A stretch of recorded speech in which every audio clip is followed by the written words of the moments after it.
I stepped into the booth, a cramped box that smelled of static and dust, and gave the specialist a soft pat on its cold, beige casing. It was my morning ritual, a way of acknowledging the beast before it woke up. Ashley fluttered in a moment later, clutching 2 foam cups. Her cheerfulness felt loud in the small space, like a radio played at the wrong frequency. "Ready for another fun day?" she asked, her smile pinned perfectly in place. "I guess you could call it that," I replied. The coffee she handed me was scalding, the steam curling into the air like a ghost. "Oh, Thomas," she giggled, backing toward the door. "I know there's a soft spot behind all that stone." I managed a faint roll of my eyes as she vanished back into the hallway. Left alone with the hum of the electronics, I turned to the window. It was one part of the job I actually liked.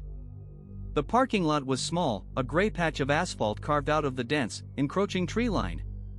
From here, I could watch the single road that bled into the forest. On mornings like this, with the mist clinging to the tops of the pines, it looked peaceful. But it was a fragile kind of peace, the kind you find in a graveyard before the first shovel hits the dirt. The trees stood so still they didn't look like wood and needles, they looked like a crowd of people standing perfectly silent, waiting for me to turn my back.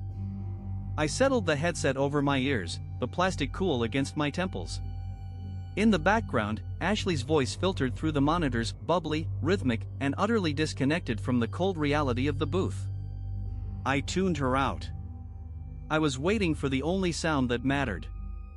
Then, it came. The specialist didn't just print, it convulsed. A sharp, metallic shriek ripped through the room, the sound of a blade dragging across a chalkboard. A fresh tongue of thermal paper slid out, curling toward the floor.